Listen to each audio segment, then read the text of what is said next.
오늘은 로마서에 있는 말씀 가운데 이제 드디어 16장의 말씀을 살피는 날이 되었습니다.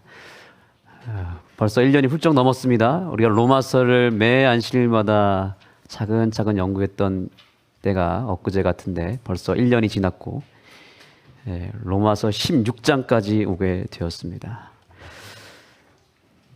바울은 믿음으로 말미암는 의라고 하는 복음의 핵심을 강조하기 위하여 로마서를 썼습니다. 그리고 이제 16장에 와서 그 결론을 내리고 있습니다. 그런데 놀랍게도 바울은 그 결론을 복음으로만 끝내지 않습니다.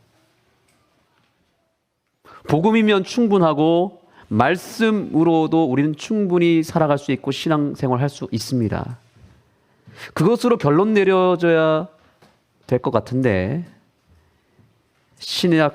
이 신약 시대의 가장 위대한 신학자라고 불려지는 바울은 이 16장에 와서 알겠습니다. 웹에서의 신약 시대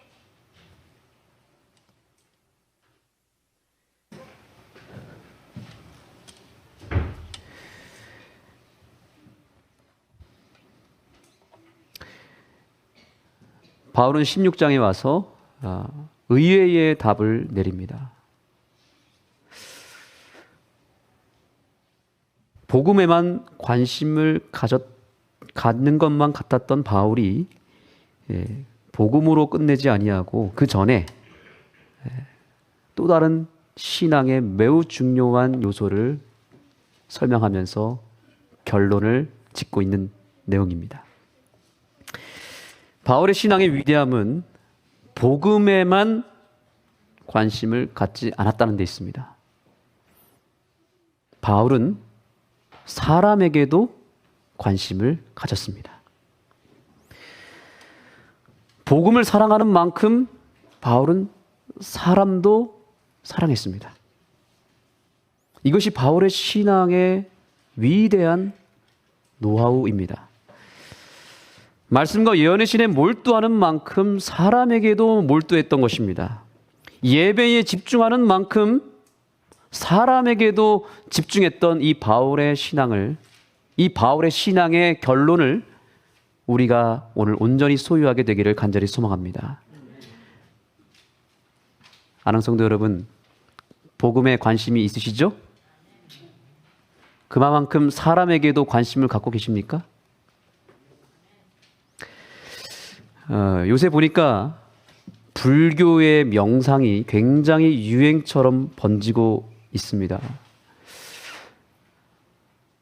이 명상이 요가나 이런 운동을 통해서도 지금 퍼져나가고 있고 심리학이나 상담에서도 명상이 지금 꽤 많은 자리를 차지하고 있고요.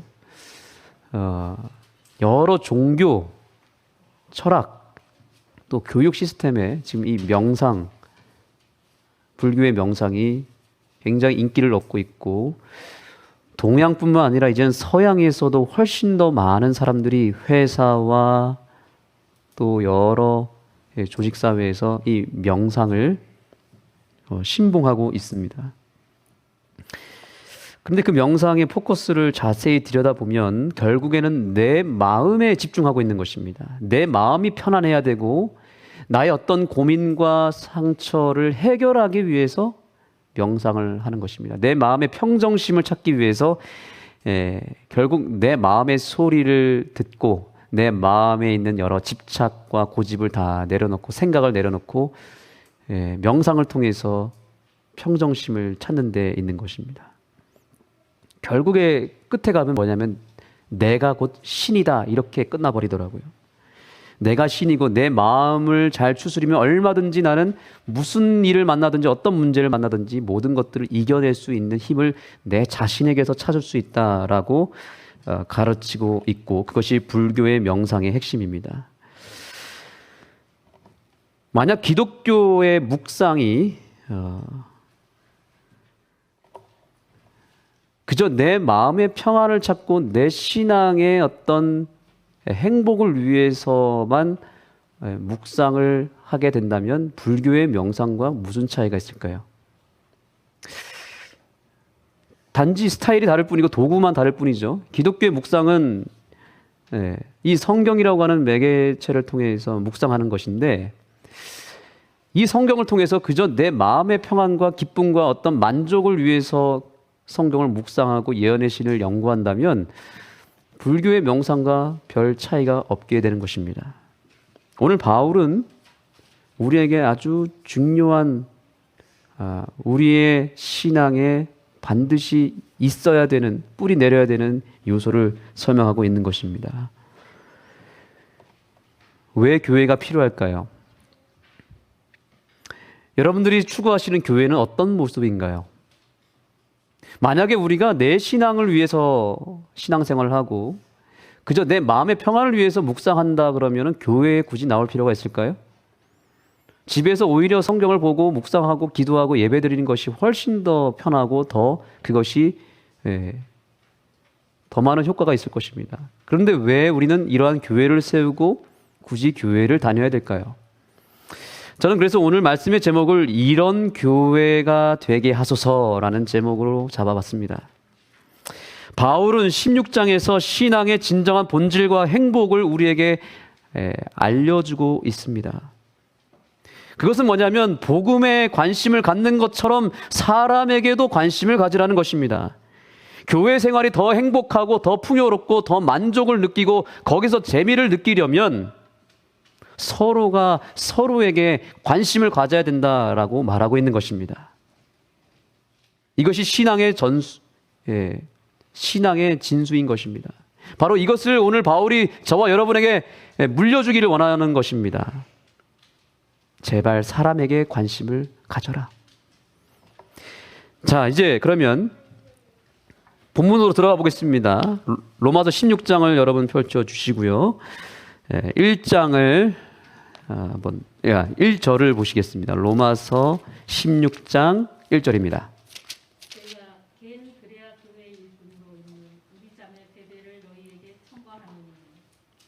마이크를 좀 켜주시겠습니까? 다시 한번 읽어주시겠습니까? 로마서 16장 1절입니다.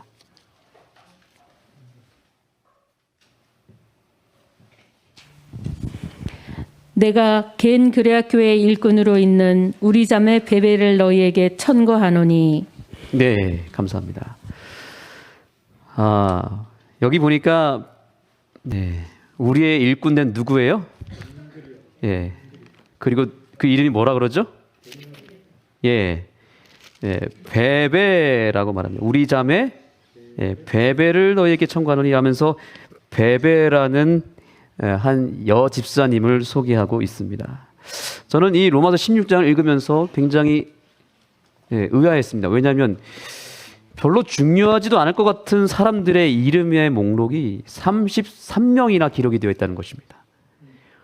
복음을 기록하고 복음에 대해서 설명하기도 바쁜 상황에서 종이도 부족한데 왜 이 사람들 33명이나 되는 사람들의 이름을 빼곡하게 다 기록하고 있는가? 그것도 결론에 가서. 바울은 그가 교회에서 만난 사람들의 소중한 이름을 불러가며 그들을 소개하고 자랑합니다. 네, 우린 여기서 보게 됩니다. 바울은 그저 성경만 연구했던 사람이 아니었다는 것입니다. 사람들 한 사람 한 사람에 대해서 깊이 연구하고 관심을 가졌던 것입니다. 교회가 행복하고 교회가 정말 부흥하기를 원하십니까? 그렇다면 바울처럼 이렇게 한 사람 한 사람에 대해서도 깊은 관심을 갖고 연구하시고 심지어 우리가 성경을 묵상하듯이 그 한 사람 한 사람에 대해서 그 한 사람의 인생에 대해서도 묵상하고 깊이 한번 연구해 보시기 바랍니다.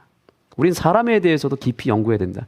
저 사람의 성격이 어떻고 저 사람의 마음 상태가 현재 어떤지 어떤 상황에 있는지 관심을 가져야 된다는 것입니다. 영동교회에 제가 처음 부임하자마자 첫 목회를 시작했을 때 담임 목사님께서 저에게 처음으로 주셨던 미션이 있습니다.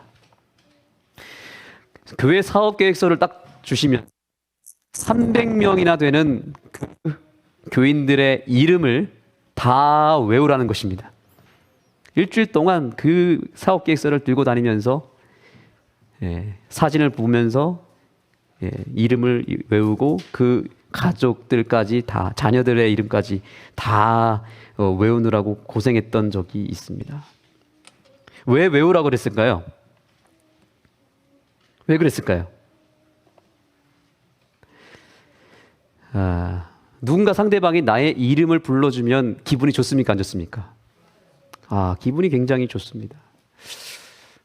그래서 교인들의 이름을 빨리 외운 다음에 그 다음 주부터 이제 안녕하세요가 아니라 누구누구 집사님, 누구누구 장로님 이름을 불러가며 인사를 했더니 굉장히 좋아하시는 것입니다. 제가 고등학교 처음 입학을 했을 때 국어 선생님이 있었습니다. 저희 담임 선생님도 아니셨는데 첫 국어 수업을 하는데 이 선생님이 그 클래스에 있는 학생들의 이름을 다 외우고 들어오신 거예요. 첫 시간인데 딱 이름을 부르면서 이제 국어책을 읽으라고 시키는데 자, 그 다음은 박성원 읽어 딱 하는데 기분이 굉장히 좋은 것입니다. 처음 만났는데 나를 만나기도 전에 누구의 이름을 외운 거예요? 제 이름과 얼굴을 학생 기록부에 보고 이름과 얼굴을 딱 연결시켜서 다 외우신 거예요. 우리 저기 뒤에 우리 정경호 선생님이 계신데 우리 김혜숙 집사님의 따님이시죠. 제가 중학교 2학년 때 수학 선생님으로 첫 부임하셨습니다. 근데 제가 아는 교회 왔는데 몇십 년 만에 처음 만나 뵀는데 저를 알아보시더라고요. 수많은 학생들이 지나갔을 텐데 그때 지나갔던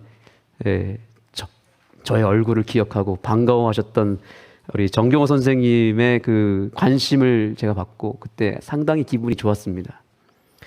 이름을 왜 우리가 알아야 되는가? 그만큼 그 사람에게 관심이 있다는 사실입니다. 여러분, 우리 교회 성도님들의 이름을 다 아십니까? 그것이 관심입니다. 우리 여기 넷째 줄에 계신 우리 집사님 혹시 성함 아십니까, 여러분? 최근에 이사 오셨습니다. 성함이 어떻게 되죠? 네, 맞습니다. 백승옥 집사님이십니다. 기분 좋으시죠, 집사님? 네. 처음 만났는데 집사님 아니면 저기요 이러면 어떻습니까? 교회에 왔는데 어이 이러면 안 되겠죠? 혹은 저기요 혹은 뭐 누구누구 님 보다는 집사님의 성함을 우리가 불러드릴 때 기분 좋습니다. 또 퀴즈를 드리겠습니다. 우리 백승호 집사님의 남편분이 계십니다. 혹시 성함 아십니까?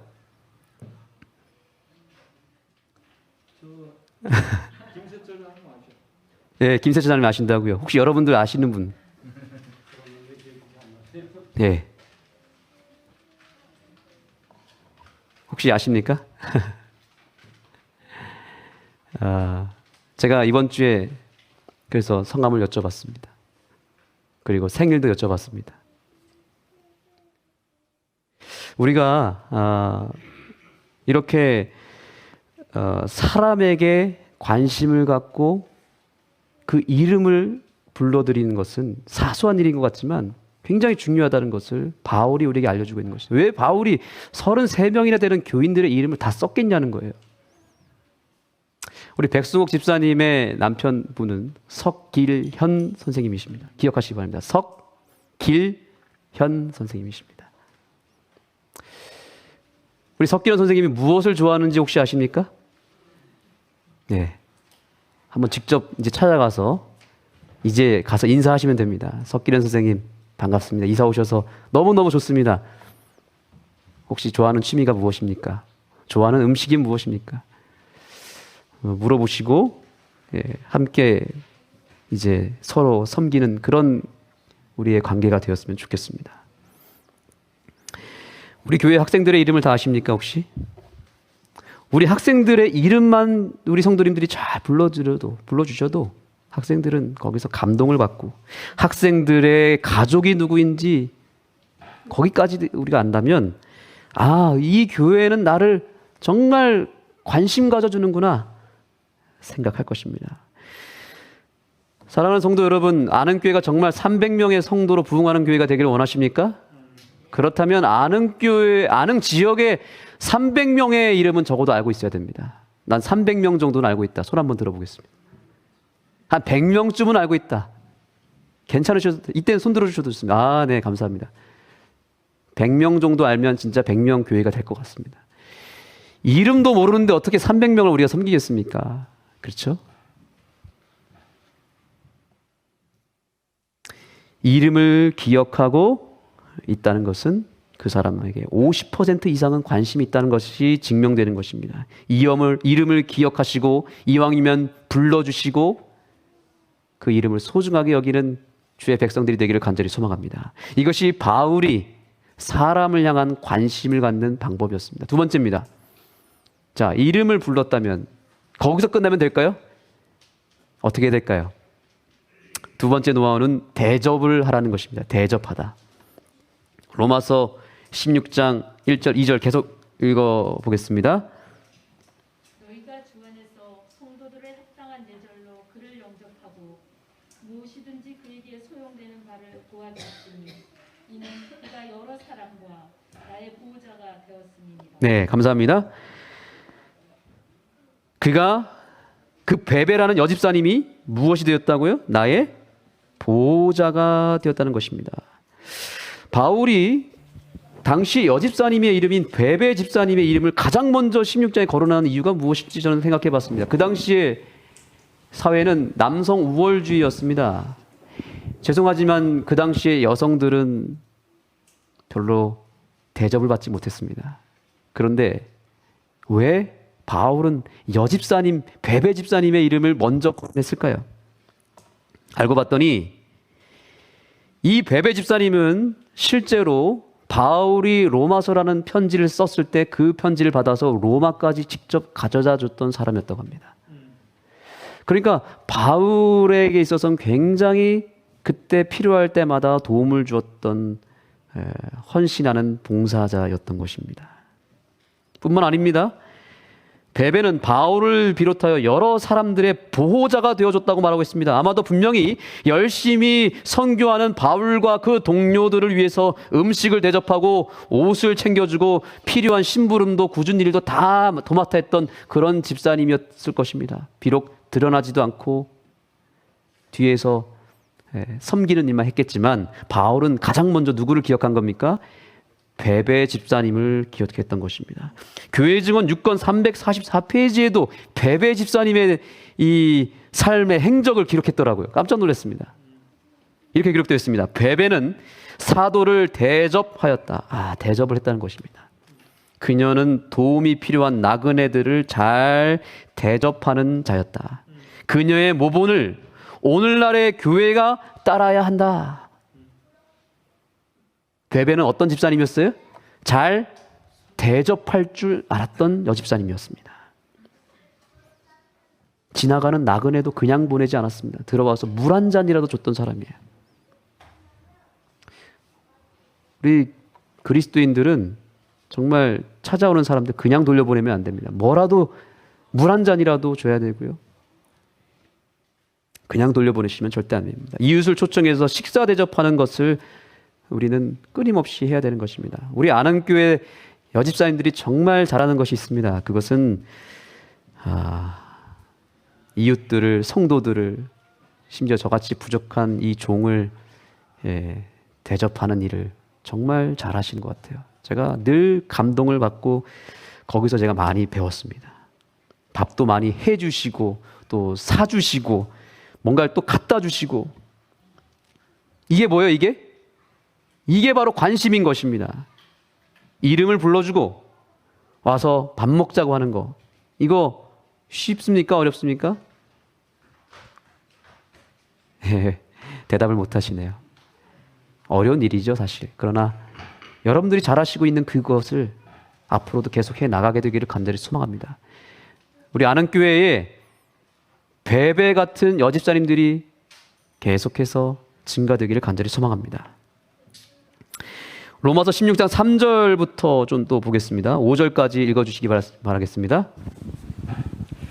너희가 그리스도 예수 안에서 나의 동역자들인 브리스가와 아굴라에게 문안하라. 저희는 내 목숨을 위하여 자기의 목이라도 내어놓았나니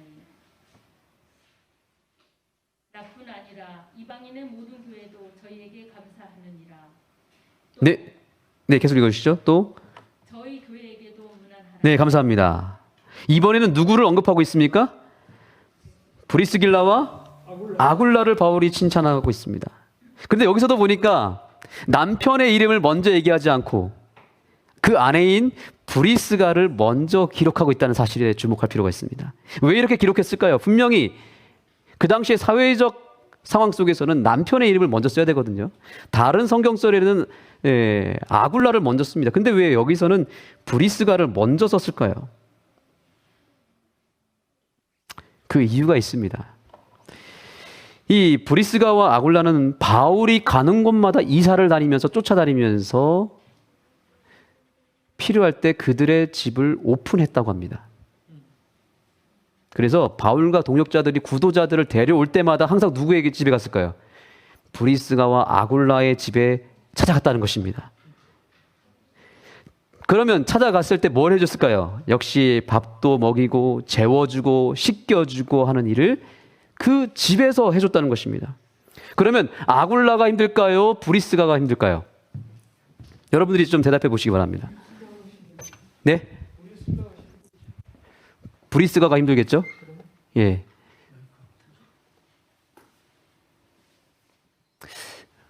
여러분, 집에 초청했을 때는 남편들은 아무 생각 없이 친구들도 데려오고 이웃들도 초청합니다. 저도 처음에 눈치가 없었을 때는 우리 교회 학생들, 청년들 그냥 막 데려왔습니다.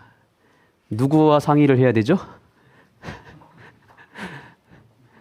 집 주인과 상의를 해야 되는데, 에이, 뭐, 없으면 있는 반찬으로 먹지. 이 생각을 가지고 데려오는데, 꼭 남편들은 그렇게 하죠. 그렇게 얘기하죠. 아이, 뭐, 없으면 있는 반찬으로 먹으면 된다. 근데 우리 여집사님들만 대답해 주십시오. 있는 반찬으로 먹이는 게 어려워요? 쉬워요? 그 보통 일이 아닙니다. 그게 더 어렵습니다. 있는 반찬으로 뭔가를 한다는 게. 그래서 제가 나중에 이 남자의 생각과 여자들의 생각이 다르다는 것을 나중에 뒤늦게 알아차려서 요즘에는 허락을 받고 데려오려고 노력하고 있습니다. 그래서 집사람이 동의가 되고 준비가 되면 흔쾌히 초청하지만 그렇지 않을 때에는 쉽게 초청할 수 없다는 것을 제가 알고 있습니다. 제주도에 저희 큰아버지가 사시는데 거기는 관광지다 보니까 관광지 안에서도 서귀포에 살고 계십니다. 거기서 지금 한 40년 넘게 사시는데 수십 년 동안 서귀포가 관광지다 보니까 목사님들도 내려오시고 뭐 교회 여행 오시고 아는 장로님들 올 때마다 큰아버지가 우리 집에 와서 식사하시고 밥 먹자는 거를 항상 하셨습니다. 그래서 우리 2년 전에 우리 아는교회에서 제주도 갔을 때에도 우리 아는교회 성도님들을 초청해 주셨습니다. 그러면 우리 큰어머니가 늘 고생하는 거죠. 많게는 20명, 40명까지 음식을 대접하느라고 평생을 정말 그렇게 사셔가지고 지금은 허리가 다 굽으셨어요. 교회 일을 한답시고 손님 대접하느라 고생을 하신 것입니다. 그런데 바로 그곳이 뭐예요? 바로 그것이 살아있는 교회인 것입니다. 우리 아는 지역은 관광지가 아니라서 그나마 다행이지. 여기가 만약에 관광지였다면 우리 여집사님들 정말 힘들으셨을 겁니다. 아니나 다를까 교회에서 행사를 하고 강사님들 초청할 때마다 우리 집사님들이 고생하십니다. 사랑하는 아능성도 여러분, 우리가 이왕 봉사하는 거 브리스가와 아굴라처럼 봉사했으면 좋겠습니다. 우리 교회 남편 장로님들 집사님들께서 아굴라가 되어주셨으면 좋겠습니다. 사람들을 끊임없이 데려오시고 초청하시되 누구의 결제를 꼭 받으셔야 되겠습니까? 여러분의 집주인 브리스가에게 꼭 허락은 받고 초청을 하시기 바랍니다. 여러분 여기 보면 5절에 보시면 저희 교회에게도 문안하라 이렇게 되어 있습니다. 저의 교회가 어떤 교회일까요? 제 성경절은 이제 관주 성경절이기 때문에 이 저희 교회 옆에다가 표시가 되어 있는데 그것은 고린도전서 16장 19절입니다. 한번 찾아주시겠습니까? 고린도전서 16장 19절 제가 읽겠습니다. 잘 들어보세요. 아시아의 교회들이 너희에게 문안하고 아굴라와 브리스가와 및 그 집에 있는 교회가 주 안에서 너희에게 간절히 문안하고 이렇게 되어 있습니다. 아굴라와 브리스가는 자기 집을 무엇으로 만들어버린 거예요? 교회로 만들어버린 거예요. 성경은 그 집이 그냥 단순한 집이 아니라 교회였다라고 말하고 있는 것입니다. 왜요? 매일같이 영혼들을 초대하고 그곳에서 소그룹하고 기도하고 우리 아까 패스트처럼 제자 훈련하고 삶을 나누고 음식을 나누면서 끊임없이 그 집에 사람들이 왕래하도록 오픈했던 것입니다. 그래서 하나님은 그 집을 집이 아니라 뭐라고 얘기한 거예요? 교회다. 그 집에 있는 교회가 문안을 얻을 것이다 라고 말하고 있는 것입니다. 우리 아는교회 모든 성도님들의 집 하나하나가 살아있는 교회가 되기를 간절히 소망합니다. 그래서 끊임없이 초청하시고 거기서 말씀을 나누시고 소그룹 하시고 예배 드리시고 음식을 나누면서 아름다운 사랑과 정을 나누는 그런 교회들이 소그룹 교회들이 다 되기를 간절히 소망합니다. 그리하면 한나라 농명책에 여러분들의 이름이 기록되는데 누구의 이름이 앞에 기록될까요? 남편의 이름이 아니라 우리 여집사님들의 이름이 먼저 기록될 것이고 그 뒤에 남편분들의 이름이 기록되어 있을 것입니다. 너무 남편분들께서 섭섭해할 필요가 없겠죠? 그만큼 우리 고생하시는 우리 교회의 브리스가 베베 집사님들 고생하시는 우리 여집사님들을 위해서 여러분들이 끊임없이 격려해 주시고 1년에 한 번씩은 반드시 여행도 보내주시고 용돈도 한 100만 원씩 두둑하게 주셔가지고 오늘만큼은 친구들도 만나고 여행도 가고 맛있는 거 사 먹으라고 그렇게 격려는 꼭 해주시고 집에 꼭 초청하시기 바랍니다. 1년 동안 고생하시는데 하루 정도는 일주일 정도는 여러분들께서 자유롭게 시간을 주셔야 되지 않겠습니까? 제가 오늘 이 말을 드리는 이유는 제가 그렇게 저도 하겠다는 약속인 것입니다. 자, 우리가 그렇게 이름을 불러주고 대접하고 집으로 초청하는 일을 했습니다. 그 다음에 어떻게 될까요? 한번 따라해 보겠습니다. 손잡고 끌고 봅시다. 손잡고 모시고 오는 일 해야 됩니다. 또 다른 인물을 바울이 소개하고 있는데 16장 13절입니다. 여러분들의 말씀 로마서 16장 13절을 읽어주시기 바랍니다.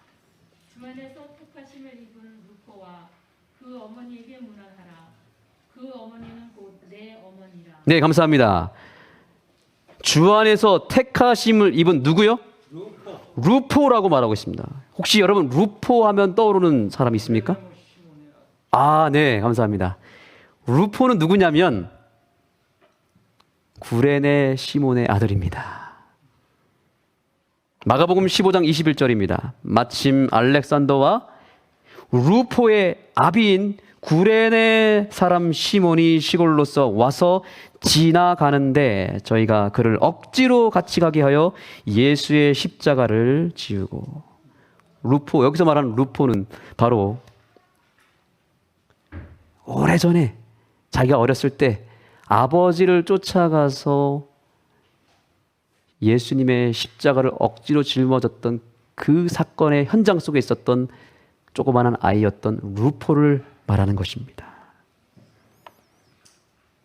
예수님이 힘이 다 풀려서 더 이상 십자가를 짊어질 수 없을 때 그때 저 남쪽 아프리카 쪽에서 올라왔던 흑인 구레네 시몬이 로마 군사로부터 눈에 들어왔습니다. 너가 이 십자가를 짊어져라. 대신 짊어져라. 거기서 거부하면 될까요? 안 됩니다. 거부했을 때에는 어떤 일을 만날지 모르기 때문에 억지로 예수님의 십자가를 짊어지고 올랐던 것입니다. 그런데 놀랍게도 그 억지로 십자가를 짊어지고 올랐던 아버지의 모습을 봤던 아이 루포가 거기서 예수님을 만나고 온 인류를 구원하신 십자가의 복음을 받아들이고 수십 년이 지난 다음 커서 드디어 누구의 동역자가 된 것입니까? 바울의 동역자가 되었다는 사실을 누가 알았겠습니까? 사람의 미래는 나중에 어떻게 될지 아무도 몰라요. 루포는 아빠의 손에 억지로 끌려갔을지도 모릅니다. 그러나 결정적일 때에는 이 구레네 시몬처럼 그 아들의 손을 붙잡고 나아가야 되겠죠. 그는 그때 구레네 시몬의 신앙을 그가 목격한 것입니다. 우리도 이 구레네 시몬의 신앙을 배워야 되겠습니다. 내가 사랑하는 가족들, 내 이웃들의 손을 잡고 이 교회까지 붙들어 와야 됩니다. 그 일을 하시겠습니까? 여기 앉아있는 우리 어린아이들이 있습니다. 우리 교회 나오는 학생들이 있습니다. 지금 이 아이들이 어떤 생각으로 이 자리에 앉아있는지 우린 잘 모릅니다. 어쩌면 억지로 앉아있는지도 모릅니다. 아무 생각 없이 앉아있을지도 모르겠습니다. 그러나 이곳에서 선포되는 말씀이 어떤 말씀인지 이들은 지금은 이해하지 못하고 그저 앉아있을지 모르지만 이들은 우리의 루포입니다. 우연이든 억지로든 무엇이든지 상관없이 이 어린 아이들이 언젠가 때가 차면 복음을 깨닫게 될 날이 올 것이고 10년, 20년이 지난 뒤에 우리의 동역자가 되어 있을 것이고 이 안흥교회의 미래를 책임지는 든든한 기둥이 될지 누가 알겠습니까? 여러분, 후반기에도 교회에서 여러 가지 사업이 진행될 것입니다. 당장 다음 주에 찐빵 축제를 통해서 건강 부스를 열 것이고 또 이 교회를 개방해서 쉼터로 마련해서 사람들이 이곳으로 오게 만들 것입니다. 그분들이 어떤 목적으로 오는지 우리는 알 수 없습니다. 그냥 우연히 올 수도 있고 누군가의 손에 붙잡혀서 끌려올지도 모르겠습니다. 그러나 그들이 어떤 목적으로 왔든지 때가 되면 어느 순간이 되면 그들 가운데서 루포처럼 어느 순간에 나도 모르는 사이에 우리의 동역자가 되어 있고 예수님의 복음을 받아들여서 우리의 가족이 되어 있을지도 모른다는 사실을 기억하시기 바랍니다. 우리 지난번에 음악회 때 보니까 생각지도 않은 구도자들이 오셨더라고요. 여러분의 손에 붙잡혀서 붙들려서 여기까지 왔던 소중한 분들이 있습니다. 우리 박형근 성도님께서 그날 우리 아드님과 며느리, 손자를 데리고 왔습니다. 정말 감동이 되었습니다. 우리 김정민 집사님이 동네 친구를 데리고 여기까지 왔습니다. 그들이 어떤 목적으로 왔든지 하나님께서는 그 발걸음을 귀하게 여겨주실 것입니다. 그리고 언젠가는 그들에게 놀라운 섭리와 복음을 받아들일 수 있는 구원의 길을 열어줄 것입니다. 앞으로도 교회에서 여러 가지 사역들을 해 나갈 때 이제 후반기에 건강 걷기 대회도 우리가 열 것이고 음악회도 열 것이고 미술 전시회도 할 것입니다. 또 학생들을 위한 스터디 카페를 마련할 것입니다. 학생들을 위한 전도회를 열 것입니다. 여러분, 그럴 때마다 어떻게 하셔야 되겠습니까? 어떻게 하시겠습니까? 여러분들의 사랑하는 가족들을 한 명이라도 꼭 손에 붙잡고 여기까지 데려오시기 바랍니다. 그렇게 해주시겠습니까? 네. 에이, 내가 뭐 미술에 관심이 있고 나는 음악에 관심 없어. 에이, 걷기 대회 나 혼자 잘 걸으면 되지 하면서 그냥 놔버리면 안 됩니다. 그것은 사실 우리 좋으라고 하는 것이 아닙니다.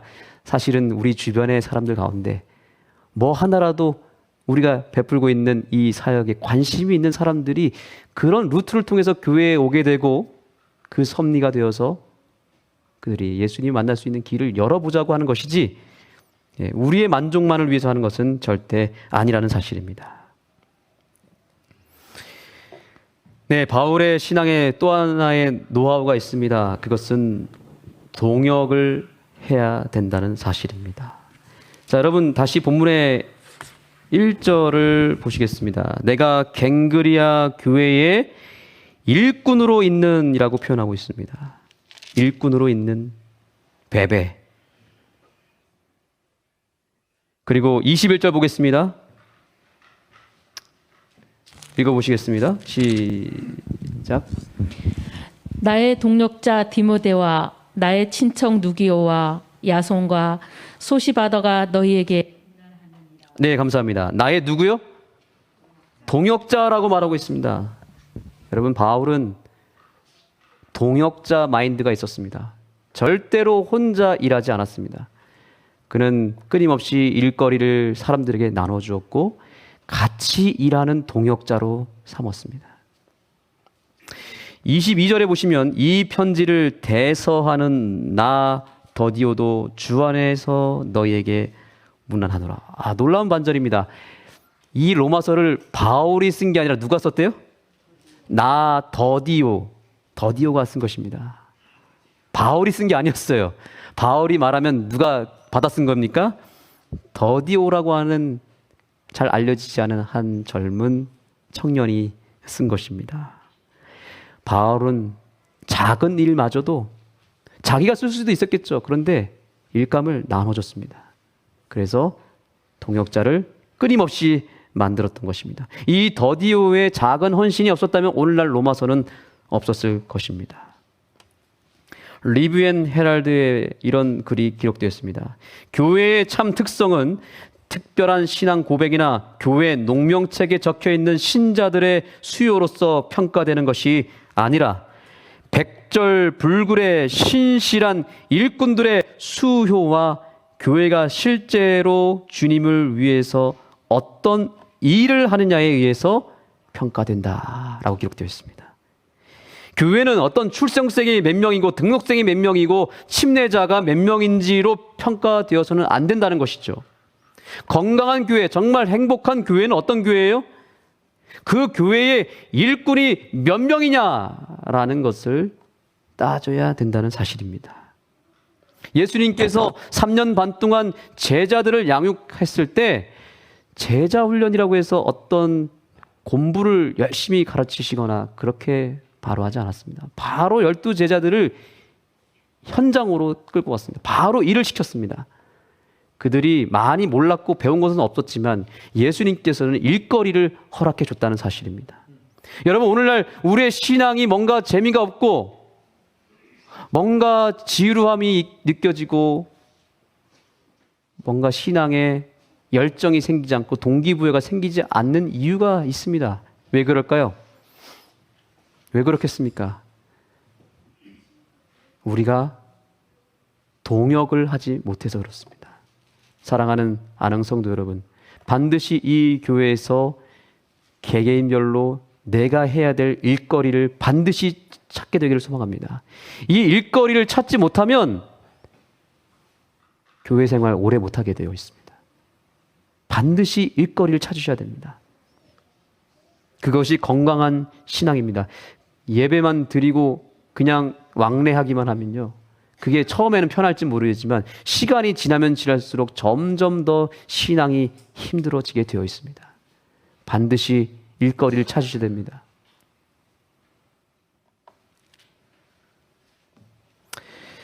마지막입니다. 자, 우리 정리해 보겠습니다. 관심을 갖는다는 것은 첫 번째 뭐라고 그랬죠? 이름을 기억하고 불러주는 거랬습니다. 그 다음은요? 대접하는 것입니다. 초청하는 것입니다. 그 다음은요? 그 다음에는 같이 일할 수 있는 일거리를 나눠주셔야 됩니다. 소그룹이 왜 자꾸 안 되는지 아세요? 우리가 자주 모이는 일을 말합니다. 여행도 가고 밥도 먹고 합니다. 교제도 나눕니다. 근데 거기서 끝나면 오래 못 갑니다. 반드시 그 소그룹이 일을 해야 됩니다. 뭔가 교회를 위해서, 이웃을 위해서 뭔가 사명감을 찾고 일거리를 만들어서 같이 일할 수 있는 현장이 되지 못하면 소그룹은 교제로서 오래가지 못합니다. 꼭 기억하시기 바랍니다. 이제 지금 우리 소그룹들이 형성이 됐습니다. 반드시 일을 찾으셔야 됩니다. 우리 문화사역팀은 그 사역을 통해서 무엇을 해야 될지 반드시 일거리를 찾으셔야 되고요. 걷기 사역팀은 걷기 대회나 걷기 모임을 꾸준하게 해 나가면서 일거리를 찾으셔야 됩니다. 우리 3040반이 제자 훈련하는 것 아주 좋습니다. 그런데 제자 훈련으로 끝나면 오래 가지 못합니다. 반드시 일거리를 찾으셔서 3040이 해야 될 일을 반드시 만드셔야 됩니다. 그런 다음에 마지막으로 해야 될 일이 있습니다. 한번 따라해 보겠습니다. 무난하기.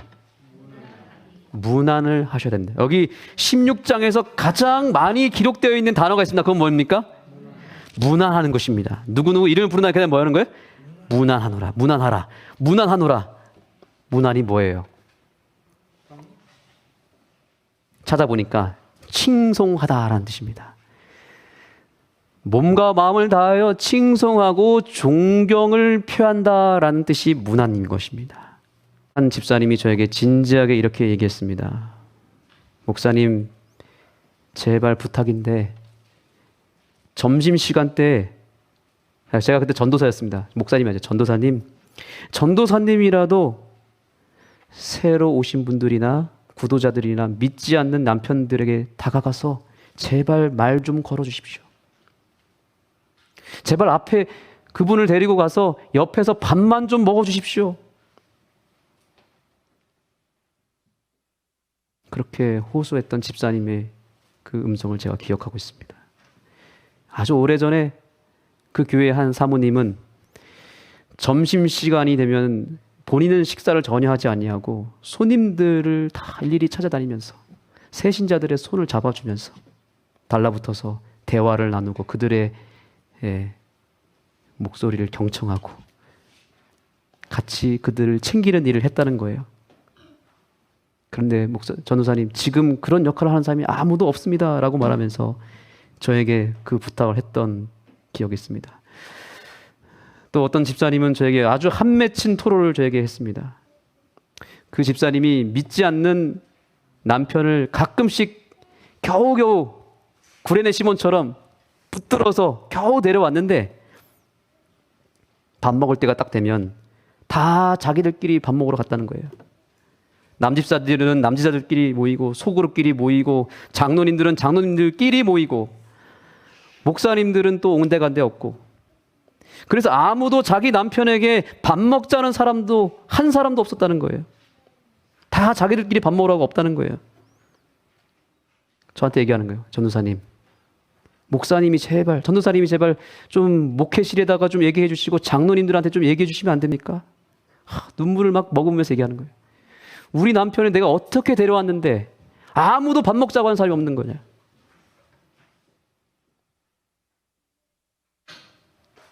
제가 그 집사님의 눈물을 잊을 수가 없습니다. 내가 목회하는 동안에 절대로 이런 일을 만들지 말아야 되겠구나. 이 집사님의 눈물을 내가 기억해야 되겠구나.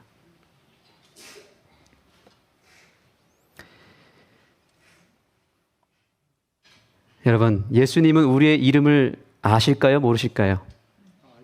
네. 누가복음 10장 20절에 보시면 그러나 귀신들이 너희에게 항복하는 것으로 기뻐하지 말고 너희 이름이 하늘에 기록된 것을 인하여 기뻐하라 그랬습니다. 여러분, 이렇게 교회에 왔을 때 사람들이 나를 알아주지 못하고 내 이름도 모르고 밥 먹자고 하는 사람이 없을지 모르겠습니다. 그러나 우리 예수님만큼은 바로 저와 여러분의 이름을 기억한다는 사실을 잊지 마시기 바랍니다. 계시록 3장 5절에 이기는 자는 이와 같이 흰 옷을 입을 것이요 내가 그 이름을 생명책에서 반드시 흐리지 아니하고 그 이름을 내 아버지 앞과 천사들 앞에서 시인하리라. 우리 예수님께서 우리의 이름을 기억하시고 불러주시겠다고 약속하고 있습니다. 그 여집사님의 남편은 어떻게 되셨을까요? 결국 교회에서는 그 이름이 불려지지 못하고 소외를 받았지만 결국 예수님께서 그분을 기억해 주셨고 그분에게 찾아가 주셨고 그 남편분을 구원해 주셨습니다. 그래서 결국에는 그분이 예수님을 영접하셨습니다. 그러나 그럼에도 불구하고 우리 교회에는 그런 일이 절대로 없게 되기를 소망합니다. 어떤 사람이 오더라도 어떤 나그네가 오더라도 절대로 소외받지 아니하고 식사 한 번이라도 제대로 대접할 수 있고 그들에게 다가가서 먼저 손 내밀고 말도 걸 수 있고 그 이름을 기억해서 관심을 비침으로 말미암아 그 우리의 작은 관심으로 말미암아 그들이 우리 교회에 반드시 정착할 수 있도록 함께 협력해 주시기를 간절히 호소합니다.